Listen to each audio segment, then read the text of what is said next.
Another day, another new credit card. We've just heard that Wells Fargo is officially announcing their autograph Journey card. Is this card worth it? Is it trash? Today we're going to discuss that. For those of you that don't know, my name is Shaun and I'm here with my co-host. Hi everyone, I'm Sherwin, the other half of the Credit Card BS podcast. So today we're going to jump right in and talk about this new card that Wells Fargo has released. I feel like previously, Wells Fargo has kind of been lagging behind in the credit card space. They really haven't had, any more premium or higher end cards. So the release of this card to me is pretty exciting because it shows that they might be more interested in investing into that space. And I always feel like as consumers, the more choices there are on the market, the better for us overall, because it will just more competition is good. So quick rundown of the details of this new autograph Journey card. So it has a $95 annual fee, so a kind of mid-tier card. But right off the bat, you get a $50 airfare statement credit each year. And I believe you can use this for any kind of airline purchase. So it's better than some of the other credits we've seen from like the Chase Sapphire Preferred or Capital One, where you kind of have to use their portal to book something to get the credit. This one seems like it would work for any airline purchase, and it's also not limited to incidentals like Amex likes to do it. So one could argue the effective annual fee could be $45 if you're able to use that credit. What's really cool about this card, I think, is has really good multipliers. Shaun, you want to quickly talk about those? Yeah, so we haven't really seen a card with this strong of multipliers all around, like ever. So you give 5x at hotels, 4x on airlines, 3x on dining, 3x on general travel, and 1x at everything else. And these earning rates are all unlimited, so it's not like a very low cap or anything. And for hotels and airlines, it's not like one of those stupid ones where you have to book through the bank's portal. You can book direct with the airline or with the hotel and still get those multipliers. Yeah, I think this is pretty huge. I mean, one of the big comparisons I would say is just Chase Sapphire Preferred, which also has 3x on dining. But the elevated multipliers, like the 5x for travel, really only occurs when you book through your portal. For general travel, you only get 2x. Whereas with this card, we're seeing 3x on all travel, 4x airlines, 5x hotels, uncamp. So I think it's pretty competitive and just something to keep in mind if you're considering getting this card. But I think what's most interesting to a lot of us is the potential upside you could get with the points via the transfer partners. This is a fairly new card, so they've announced a couple of transfer partners, and they say they will potentially have more transfer partners down the line, but I'm not exactly sure what those might be. But right now, what they've announced includes Air France / KLM Flying Blue Miles 101. There are also Avios options, British Airways, Aer Lingus, Iberia. They announced these as 3 separate transfer partners, but really I think it's just one because all the Avios can be moved amongst the Avios programs. So, Avios is the other option. There's also Avianca Life Miles, as well as Choice Privileges, the hotel transfer partner, but it's a 1-to-2 ratio. So 1 Wells Fargo point would become 2 Choice Privileges points. So Shaun, what is your take on these transfer partner options? How does it compare to the competition? I feel like these are decent options, especially for Wells Fargo, which previously didn't have any transfer partners. The issue is that compared to the other issuers, like even Chase, which doesn't have that many transfer partners, even on the airline front, there's just not that many options. So now these are good options, though. That's what's nice. None of these are trash fluff options. So what we'll see at some other banks is like Amex has Delta as a transfer partner. That doesn't count to me. That's a fake transfer partner because the points are so trash, you're just like lighting money on fire. Or Chase with IHG. It is nice that these are all legitimate options where you can make a good value redemption at any of the partners they have on this list. These are all legitimate non-fluff partners.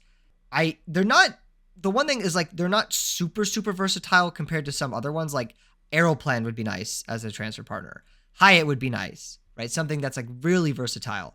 But these are still good, and it is nice that they did include a hotel option, choice. And the fact that choice points, since it's transferring at a 1-to-2 ratio, it's actually like a good transfer rate. Where, like, yeah, Amex transfers to choice, but it's a 1-to-1. Like, you're just lighting money on fire. A 1-to-2 rate is competitive. You can get pretty good value out of choice points at that rate. These are all strong partners, especially if they start announcing more interesting ones as well. There's a lot of speculation. Is Hyatt going to be a transfer partner? Is AA going to be a transfer partner, given that Wells Fargo issues the Built card, which has both of those as transfer partners? So there's that already existing relationship. It could be a very interesting card if that ends up being the case. Yeah, I think one general trend I'm seeing is like, again, I agree with Shaun. Air France, Avios, Avianca are not bad transfer partners. Like, you can get good value, but they're not really like unique in the sense that I would consider these pretty quote unquote promiscuous transfer partners. Like, every single bank program transfers to Flying Blue. I think every single bank program transfers to at least one type of Avios. Avianca Life Miles is also pretty common with, Amex and Citi and Capital One, right? So I don't think it's going to provide like additional access to new stuff for people who already have a bunch of these relationships with other banks. But they are nice, and just an additional option. I think it's not bad. I also am relieved that their choice transfers is 1-to-2. I had a hunch that they were going to have choice as a partner, considering Wells Fargo does issue the choice privileges co-branded credit cards. And I was like, are they going to do the Citi thing where it's 1-to-2? Or are they going to do the Amex thing where it's 1-to-1? So it's good that they're doing the Citi ratio, which is 1-to-2, which makes it something from not worth it to actually pretty good value. Okay. One interesting thing I wanted to jump in is that it's kind of cool because they actually have, like, they've covered full versatility with these partners. They have one Sky Team partner, effectively one World partner, and then one Star Alliance partner, and then they also have one hotel partner. So they've covered like virtually every corner of this game with these effectively 4 transfer partners, which is nice because if you have a very good kind of versatile set of options. Now, the individual currencies may not be as versatile as we'd like, but the fact that they've covered that broad of redemption options just on these partners is pretty cool, I will say. Yeah, I completely agree. And again, they said that more transfer partners will be announced later this year. I presume they're finishing up those contracts or whatever. So I'm excited to see what comes and if it'll create a great improvement for this card. This card also comes with, travel-related protection benefits like trip cancellation, interruption, reimbursement for lost luggage, travel accident insurance, stuff you would expect for a travel card, which is pretty solid for a low annual fee. It also comes with no foreign transaction fees. Now, I think it's worth discussing how this card might fit into a Wells Fargo setup. So as y'all are aware, people like to talk about, Chase trifectas or the various MR earning cards from American Express that you can combine together to maximize all the multipliers, or a Citi setup or whatever. And I think it's possible to do that with Wells Fargo now as well. So notably, the Wells Fargo Active Cash, relatively new card, but it's been on the market for a while now. It's marketed as a 2% cash back card, but it is my understanding that 2% cash back can be turned into these points and pulled together, and you can also access these transfer partners from the stuff you earn from that card, assuming you have both cards. Combine them together. So you can effectively have a card that earns 2x on everything, and then use this card for the 3x, 4x, 5x categories, which is pretty solid. Shaun, do you think this could be a viable setup for some people? Okay, so if we're looking at just like the multiplier mindset, I want a Wells Fargo trifecta, which we've talked about this extensively. We don't agree with that kind of mindset. You're not going to be earning nearly as many points as you think. But in terms of if you are thinking in that lens, then this is a very strong setup. You're covering a very broad range of categories with competitive multipliers. It is a card that seems like it's kind of marketed to those that just want a simple setup, just like want that 1 or 2 card setup, because 5x at hotels, that is very, very competitive in this list. There's no other card that matches that. 4x at airlines, unless you're getting an MX Platinum, nothing else matches that. Now, I will say, again, it's important to remember that the multiplier mindset won't get you that far. So if you envisioning opening an active cash in this and an autograph or something, and then like, I'm going to have this whole trifecta setup and I'm going to be earning all these points, you won't be unless you're spending a lot of money. And even if you were spending a lot of money, you probably should just be getting sign-up bonuses and that. So that's important to remember. But if you are someone in that mindset, then yeah, of course, this is going to be one of those. We're going to see a lot of videos upcoming about the Wells Fargo trifecta. Yes, I generally agree. I mean, I think 2x baseline is pretty good though. Like Citi, it's possible to get that with double cash. Capital One, Venture X is 2x on everything. So in terms of these types of setups, it's great. And then yeah, Amex has Blue Business Plus, which is 2x. So I think it's really, I think these multipliers, like Wells Fargo, as long as Citi, put like Chase to shame in terms of their multipliers. Like, Chase consistently, I think is lacking because, their unlimited is 1.5x rather than 2x, like all of these other issuers. They don't have grocery category or gas category that's consistently high or whatever. But I should mention there is another Wells Fargo card called the Autograph card, not to be confused with the card we're talking about right now, the Autograph Journey, but the no annual fee Autograph card, which has been out for a while, earns 3x on restaurants, travel, gas, transit, streaming, and phone plans. So a lot of versatile 3x categories. And my understanding is that those points can also be combined with this Autograph Journey card. So potentially you could have all three of these cards and make a trifecta. What's interesting though is this no annual fee Autograph card. It seems to me will also have access to transfer partners, even though it's no annual fee. So both the Autograph and the Autograph Journey have transfer partners. To me, though, I think the strategy for people might be to get the Autograph Journey regardless, because it has a much higher sign-up bonus as a $95 annual fee card, and then potentially downgrade it to the Autograph after a year if you don't want to pay the annual fee.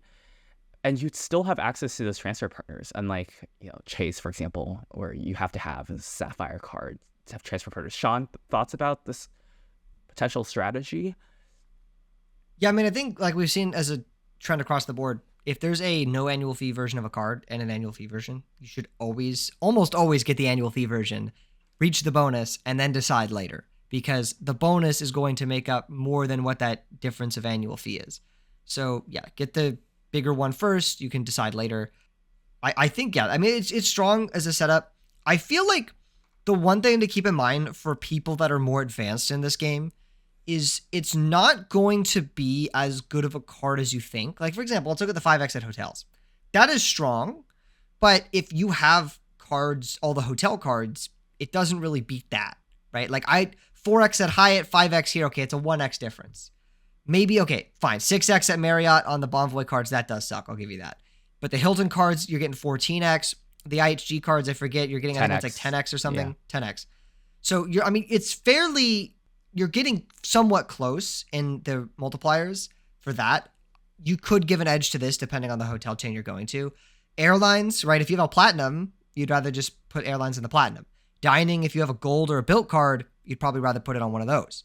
So it's not going to, it seems like it's mainly for people that aren't as who have as many cards and want this kind of broad range of categories that they don't have yet. Yeah, I mean, I think it's still good, even if, because not everyone has all the hotel cards like Shaun and I do.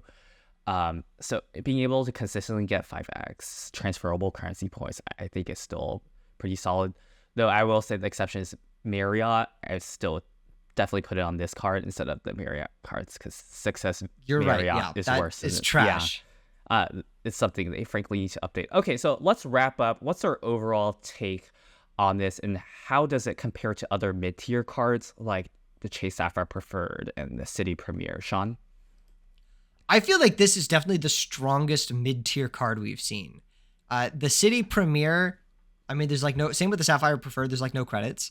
Amex, I mean, doesn't really have a mid-tier card. I guess if you consider the gold the mid-tier card, maybe, okay, I guess the green would be its closest equivalent. There's not really any useful credits on that, and the multipliers aren't great. So this is no question in my mind the best mid-tier non-co-branded card out there. The main question is going to be, does the Wells Fargo ecosystem work to your advantage? Because, for example, sure, the Sapphire Preferred is a worse card than this, flat out. I don't see how anyone could argue it's better. However, the fact that is you have access to the Chase ecosystem and transfer partners with the Sapphire Preferred. If I'm opening a bunch of Ink Cashes or something, or Ink Unlimiteds, those sign-up bonuses are going to be very advantageous. But in terms of just like looking at the card itself, definitely the best mid-tier non-co-branded card I think I've ever seen, unless I'm forgetting something. How about for you? Okay, I don't know if I can necessarily say it's the best one unless I see improvement in the transfer partners. I still think, although the transfer partners they have are solid, again, none of them are really unique to the Wells Fargo ecosystem, and there are some like critical ones that are missing currently. So that's kind of my biggest hesitation. However, I do think the multipliers are great. I do think the effective annual fee is awesome considering how the multipliers you're getting. I can see why it's better than Chase Sapphire Preferred, though, if you're under 524, I would still recommend starting with Chase and make sure you're not leaving value on the table, especially with how valuable like Hyatt is for Chase. That is unavailable with Wells Fargo. I still think the Citi Premier might be the stronger card in my mind currently because it just has more and better transfer partners, as well as like they have a bunch of 3x useful categories that I think are pretty strong. Like they don't necessarily lose as a whole to this card. Citi Premier doesn't have travel protections, which sucks. So that's kind of a thing for them. Yeah, I don't know. I'm not 100% convinced yet it's the best card, but I think it could have great potential if they up their game for the transfer partners. And yeah, Shaun, would you agree? Like, I would not get this card under 524, right? No, so yeah, I want to clarify my statement there, because if I say it's like, the best mid-tier card, if people go open it, hold on. Yeah, let's pump the brakes here, because even if it is, let's just say for a second, even if you take that statement I said, and like it was a factual statement, the problem is, it doesn't matter if it's the best, because Wells Fargo is pretty loose on their approvals compared to Chase and Citi. I have gotten approved for the choice card and the built card at pretty high velocity, and scores of like 1524 as a 524 score. So really, really high velocity. So there's no reason to rush and get it. If you're at a low velocity, if you're like way below 524, don't get the card. Get something like a Chase Sapphire Preferred, a Citi Premier, something from a more difficult ecosystem, because you can get this later, especially later. Maybe they add the transfer partners. Get those more difficult cards first that are still going to be providing value, significant value, and you can get this later. It doesn't seem, in my experience, that Wells Fargo as an issuer is that difficult to be approved for, compared to something like Chase, where there's that hard cutoff at 524. I got in a Wells Fargo card well past 524. Yeah. So focus on the more strict issuers first. For sure. So I think our general take is that it's definitely worthy of consideration, but probably strategically not an early game play. So what are your thoughts on this new Wells Fargo autograph journey card? Leave a comment down below. Also, if you enjoyed today's episode, please consider subscribing and liking this video. It greatly helps support the channel. If you would like to sign up for this card or any card for that matter, please consider using one of our referral links down in the description below. It really greatly helps us out if you're able to do so. And Shaun, finally, why don't you plug our Discord? Yeah, so if you want to connect with an elite group of credit card enthusiasts and award travelers entirely for free, check out the Travel Lane Discord group at the link in the description or at the pinned comment down below. Sherwin and I are in there. A bunch of experts are in there. I promise you'll learn a ton. Thank you so much for watching, and we will see you next week.